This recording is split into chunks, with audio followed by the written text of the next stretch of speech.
Okay, this video is for 7.1, where we're going to be discussing different types of random variables. And it's important, just like when we were learning data classification, that we understand how to distinguish between the types of variables we are looking at.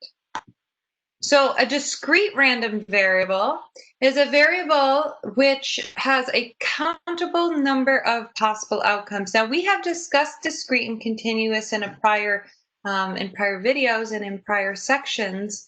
So we're just taking a moment to redefine and classify these.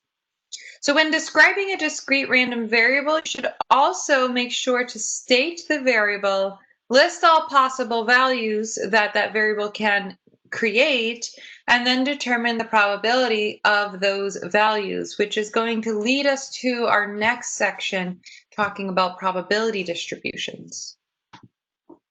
So another example for a discrete random variable is the number of sales calls a person makes in a day. Notice that the number line depicts that there's nothing that's existing between 0 and 1, and nothing exists between 1 and 2. Again, we've discussed these before, but we're bringing them back because we are going to be talking about probabilities now. And as we discuss probabilities, just like when we classify data between quantitative and qualitative, and those produced different graphs, well, we have to be very comfortable with distinguishing between discrete and continuous random variables because the probabilities are calculated differently. So for example, let's say that we toss a die and observe the outcome of the toss. One would be identifying the random variable. The random variable x will be defined as the outcome of the toss, so whether we see 1 dot, 2, 3, 4, 5, or 6. The range of values that the variable x can be equal to is 1 through 6, including 1 and including 6. So inclusive just means including the ends. Exclusive would mean not including 1 and 6, which would just be talking about 2, 3, 4, and 5. That has to do when we start taking probabilities. If it says inclusive or exclusive, the probability calculations would be different. And the probability distribution for rolling a die can be calculated given the information we have, because rolling a die is a classical probability that we discussed back in 6.1. So rolling a 1, there's a 1 out of 6 chance. Rolling a 2, there's a 1 out of 6 chance, and so on.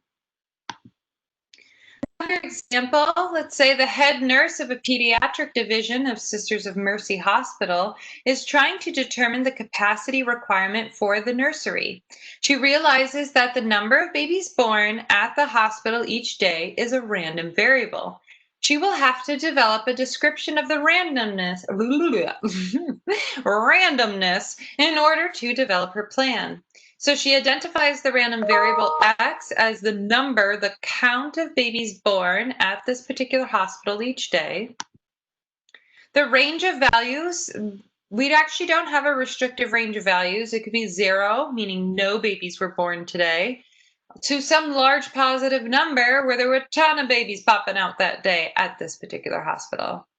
Now, the probability distribution we cannot create based on the information we have, because this is not a classical probability. Okay, the probability of a certain count of babies each day being born has to do with historical data, and therefore we need to use that historical data to create an empirical probability.